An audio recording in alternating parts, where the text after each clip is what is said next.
ખાસ બીજી એક મનોવૈજ્ઞાનિક રીતે આપણે વાત કરીએ તો પણ એ કહી શકાય કે તેમની પાસે એમના દાવાને સમર્થન આપવા માટેના કોઈ એવા ઠોસ તર્ક નથી, એટલે તેમણે કદાચ આવું વર્તન કર્યું હોય એવું પણ માની શકાય. નમસ્કાર દર્શક મિત્રો, ખબર છે .com આપનું સ્વાગત છે. હું છું કિરણ. હમણાં ચૂંટણીના માહોલમાં ઘણા બધા લોકોના ઇન્ટરવ્યૂ બહુ ચર્ચામાં રહે છે અને તમે પીકેને તો ઓળખતા જશો. પીકે એટલે પ્રશાંત કિશોર. પ્રશાંત કિશોર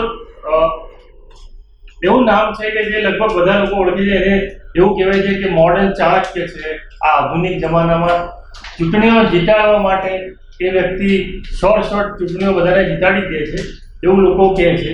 ઘણા લોકો એના વિરોધીઓ એવું પણ કહે છે કે જે જીતવા ના હોય એનું કામ લે છે અને એ કરે છે. પરંતુ હમણાં ખાસ કરીને છેલ્લા થોડા 5 દિવસથી, એક અઠવાડિયાથી એ સતત બધા જ મીડિયામાં ઇન્ટરવ્યૂ આપે છે અને બધા જ મીડિયામાં એ એક જ વાત કરે છે કે એનડીએ જીતવાનું છે, ભાજપ જીતવાનું છે અને ગયા વખતે જેટલી સીટ આવી હતી એનાથી વધારે સીટો લઈને જીતવાનું છે.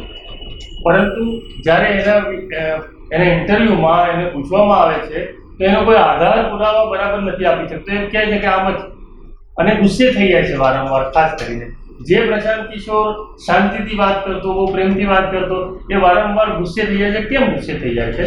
તો એ વિશે આપણે વાત કરશું વરિષ્ઠ પત્રકાર ચેતનભાઈ શેઠ સાથે. ચેતનભાઈ શેઠ ઘણા વર્ષોથી પોલિટિક્સનું રિપોર્ટિંગ કરે છે અને ગુજરાત સમાચાર, સંદેશ, દિવ્ય ભાસ્કર જેવા મોટા ન્યૂઝપેપરમાં એમણે પોતાની સેવાઓ આપી છે. તો ચેતનભાઈ, પીકે કો ગુસ્સા ક્यों आता है? એને કેમ ગુસ્સો આવે છે? શું છે એની પાછળનું રાજ? વિરાંગભાઈ, પ્રશાંત કિશોર અત્યાર સુધી ખૂબ શાલીન વ્યક્તિત્વ તરીકે અને ખૂબ હોશિયાર વ્યક્તિ અને ચાલાક વ્યક્તિ તરીકેનું એમનું એક વ્યક્તિત્વ લોકોએ જોયું છે. પરંતુ જે છેલ્લા અઠવાડિયા 10 દિવસથી એમણે જે મીડિયાની અંદર સતત એક જ વિષયની ઉપર પોતાના આજે લોકસભાના ઇલેક્શનની ઉપર જે તેમનું એનાલિસિસ છે તેના સંદર્ભની અંદર જે ઇન્ટરવ્યૂ લગાતાર તેમણે આપ્યા છે અને એ ઇન્ટરવ્યૂની અંદર ત્યાં એક ઇન્ટરવ્યૂની અંદર એ પોતે ફસાઈ જાય અથવા તો તે પોતે ખોટા પડતા હોય તેવા સામેથી સવાલ આવે છે ત્યારે એ ગુસ્સે થઈ જાય છે. એટલે આ પ્રકારનું તેમનું વર્તન એ ખૂબ ચર્ચાનો વિષય બન્યું છે. કારણ કે પ્રશાંત કિશોર માટે એવી એક ધારણા બંધાઈ હતી, એક પરસેપ્શન એવું ક્રિએટ થયું હતું અને ક્રિએટ લગભગ કરાયું બી હતું એમ કે પ્રશાંત કિશોર આજના મોડર્ન પોલિટિક્સની અંદર જે પણ કંઈ આગાહી કરે છે અથવા તો જે પણ કંઈક અનુમાન કરે છે તે લગભગ સાચાની નજીક હોય છે. એટલે પ્રશાંત કિશોરને માટેની જે આ ધારણા છે તે ધારણા કદાચ જે એમના ઇન્ટરવ્યૂની અંદર પૂછાયેલા સવાલોની અંદર એ ધારણા ભંગ થતી હોય તો એના કારણે તેઓ ગુસ્સો કરતા હોય તેવું જોવા મળ્યું છે. તો એ ચેતનભાઈ, એની પ્રશાંત કિશોરની જે રાજકીય કારકિર્દીની શરૂઆત આપણે ગુજરાતથી જ થઈ હતી. એ યુનાઇટેડ નેશન્સમાં કામ કરતા હતા અને ગુજરાત સરકાર સાથે કામ કરવા માટે, ખાસ કરીને જે કુપોષણની સમસ્યા છે એ સમસ્યા પર કામ કરવા માટે એ ગુજરાતમાં નરેન્દ્રભાઈ જ્યારે મુખ્યમંત્રી હતા ત્યારે આવ્યા હતા. અને પછી એ ધીરે શું એમના જે પ્રેઝન્ટેશન કર્યા હશે કે એમની જે બાગ છટા છે એ બધું જોઈને નરેન્દ્રભાઈએ એમને પોતાના સલાહકાર તરીકે રાખ્યા અને પછી એ પોલિટિકલ સલાહકાર બની ગયા અને એ સતત ચૂંટણીઓ જીતાડતા ગયા. અને એના પછી તો અહીંની જે સફળતા થઈ પછી એમને પીએમ જ્યારે પદ માટે નરેન્દ્રભાઈ લડતા હતા ત્યારે એમણે આખું કેમ્પેન રન કર્યું અને એ ભાઈ આખા દેશમાં ફેમસ થઈ ગયા કે ભાઈ પીકે એ ચૂંટણી જીતાડી શકે છે. અને પછી જુદી જેટલી પણ પાર્ટીઓ છે, ઘણી બધી, કદાચ ભારતની કોઈ પણ પાર્ટી, એક પણ પાર્ટી કદાચ એવી રહી મોટી જેના નામો બધાને ખબર હોય છે, એણે પીકેની સેવાઓ નહીં લીધી હોય. પરંતુ હાલ પીકેને શું થયું છે કે એ ગુસ્સે થઈ જાય છે? એવું કારણ શું છે? એને શું લાગે છે? એના દિમાગમાં શું ચાલતું હોય કે એને સવાલ પૂછવામાં આવે? જેમ કે કરણ થાપર ધ વાયર પરના ઇન્ટરવ્યૂમાં ગુસ્સે થઈ ગયા પહેલાં, પછી એક એનડીટીવીના પત્રકારના સવાલ પર પણ એ ગુસ્સે થઈ ગયા. જી. તો વિરાંગભાઈ, સવાલો એમને જે પૂછવામાં આવ્યા હતા અને જે ગુસ્સે થયા હતા એ સવાલો હતા તે હતા કે ભાઈ તમે જે અત્યારના તમારું એનાલિસિસ, તમારું અનુમાન તમે કહી રહ્યા છો કે ભાઈ ફરી ભાજપ 303 અથવા તો તેની આસપાસ બેઠકો મેળવીને વધારે બેઠકો મેળવીને સત્તામાં આવે એમ છે. તો અત્યાર સુધી છેલ્લા 5 તબક્કાની ચૂંટણીમાં જે બધા એનાલિસિસ થયા અને જે સેફોલોજીસ્ટ અથવા તો જે લોકલ પત્રકારો અથવા તો રાષ્ટ્રીય પત્રકારો જે તમામનું જે અનુમાન છે, જે મતદાનની પેટર્ન છે અથવા તો જે પ્રકારના મુદ્દાઓ જમીન ઉપર છવાયેલા રહ્યા, એ તમામ બાબતોને જોતાં એક એનાલિસિસનો એક આખો ટ્રેન્ડ એ રીતનો રહ્યો કે ભાજપને નુકસાન થઈ રહ્યું છે. કેટલું થઈ રહ્યું છે એ 4 તારીખે ખબર પડશે, પરંતુ ભાજપ ક્યાંય હાલની સ્થિતિથી આગળ વધી શકે તેવી સ્થિતિમાં નથી એવું તમામ પ્રિડિક્શનની અંદર જોવા મળતું હતું. એટલે એ પ્રિડિક્શનની સામે તેમણે પોતાનું પ્રિડિક્શન છે તે સાચું પડશે, કારણ કે એમનું પ્રિડિક્શન એ બધા પ્રિડિક્શનની સામે હતું કે ભાઈ ભાજપ ફરી પાછું વધારે બેઠકો લઈને સત્તામાં આવશે તેવું તેમનું પ્રિડિક્શન હતું. એટલે એ પ્રિડિક્શનને લોકો સમક્ષ મૂકવા માટે તેમણે સતત છેલ્લા અઠવાડિયા 10 દિવસની અંદર તમામ મોટા મીડિયા હાઉસીસની અંદર તેમના એક જ પ્રકારના ઇન્ટરવ્યૂમાં તેઓ જોવા મળ્યા. પણ એ તેમનું પ્રિડિક્શન કઈ રીતે સાચું છે, એ સાચું હોવા પાછળના અથવા તો એ પ્રિડિક્શનની પાછળના તર્ક જ્યારે માંગવામાં આવ્યા અને એ તર્ક માંગતી વખતે તેમને સામે સવાલો કરવામાં આવ્યા કે ભાઈ તમે અત્યાર સુધી જેટલા અનુમાનો કર્યા છે એ અનુમાનોમાં કેટલાક અનુમાનો ખોટા પણ પડ્યા છે. એવું હતું કે ભાઈ હિમાચલ પ્રદેશ અને ગુજરાતની અંદર કોંગ્રેસને આમ થશે તેમ થશે. તો ત્યારે એમણે આવા સવાલોની ઉપર તેમણે પુરાવા માંગ્યા હતા કે ભાઈ અમને પુરાવા આપો તો હું તમારી વાત માનીશ, તમે મને ખોટો પાડવાની કોશિશ નહીં કરો. પરંતુ એના પુરાવાઓ જાહેર માધ્યમોની અંદર છે. પણ જે તેમને ગુસ્સો આવતો હતો તેની પાછળનું એક કારણ એ જોવા મળ્યું કે આવા સવાલોને કારણે તેમની જે હાલનું જે એનાલિસિસ છે કે ભાઈ ભાજપ ફરીથી બહુમતી સાથે સત્તામાં આવી શકે છે અને આવશે, તો એનો દાવો થોડો નબળો પડતો જાય. એટલા માટે તેઓ તેને કાપવા માટે અથવા તો એ દાવાને દૂર કરવા માટે તેમણે આ પ્રકારનું તેમનું વર્તન કર્યું હોય તેવું લાગે. અને ખાસ બીજી એક મનોવૈજ્ઞાનિક રીતે આપણે વાત કરીએ તો પણ એ કહી શકાય કે તેમની પાસે એમના દાવાને સમર્થન આપવા માટેના કોઈ એવા ઠોસ તર્ક નથી, એટલે તેમણે કદાચ આવું વર્તન કર્યું હોય એવું પણ માની શકાય. અને એક બીજી વસ્તુ એ છે જીતનભાઈ કે હવે પીકે એ સ્ટ્રેટેજિસ્ટ નથી.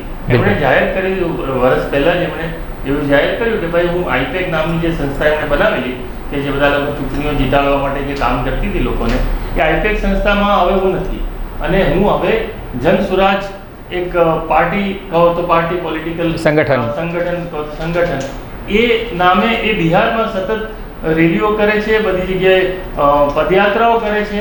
એટલે હવે એ પોતે પોલિટિશિયન બની ચૂકેલ છે એવું એણે પોતે જાહેર કરી. બિલકુલ.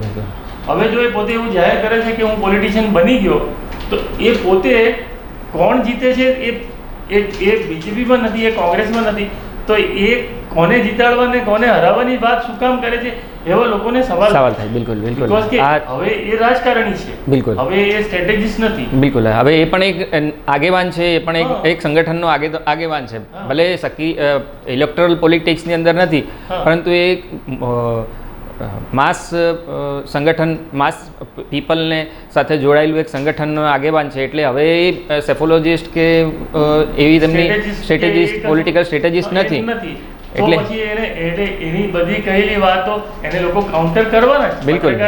પહેલાની જેમ કે ભાઈ એને કીધું એટલે એ સીધું એક્સેપ્ટ કરી લેવાનું એ શક્ય નથી. હવે નથી રહેવાનું. પણ એ એમને કંઈ પણ કાઉન્ટર કરવામાં આવે છે તો એને લાગે છે કે ના મને કોણ કાઉન્ટર કરી શકે.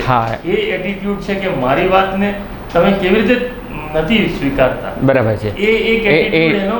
એમનામાં એટલે એમનું પરસેપ્શન જે બંધાયેલું હતું આટલા વખતનું તે તૂટતું દેખાય છે. એટલે કદાચ એમનો ટેમ્પર ગુમાવે છે. કદાચ ચેતનભાઈ એવું નહીં થાય કે ભાઈ આમાં ઘૂસીને માયા મિલીને રામ બંને જતું રહે કે ભાઈ હું આઈપેક છોડીને ચૂંટણી લડવા માટે કંઈક ઊભો થયો છે. બરાબર. જે એમને જે ઇમેજ ઊભી થયેલી એ ઇમેજ તો લોકો એવું પણ કહે છે કે એને જેટલા બી જીતાડે છે એ બધા જીતવાના જ હતા. બરાબર છે. એ સિલેક્ટ જ એ રીતે કરતા હતા કે જે જીતવાના હોય એમને. તો હવે જો એવું જ હોય તો પછી હવે જે એની ઇમેજ બની છે એ ઇમેજ બી તૂટી જશે. બિલકુલ.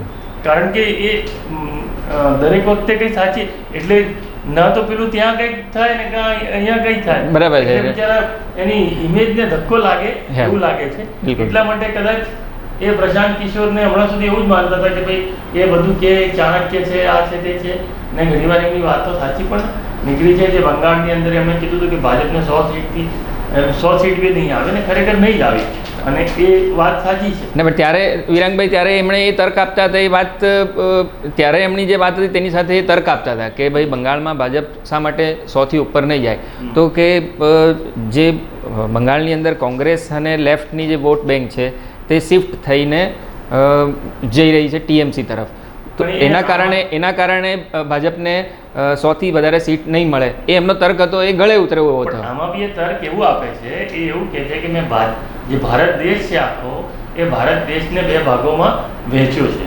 એક ભાગ જે છે એ ઉત્તર અને પશ્ચિમ છે, ઉત્તર અને પશ્ચિમ ને એક દક્ષિણ અને પૂર્વ છે, એવા 2 ભાગમાં વહેંચ્યું છે.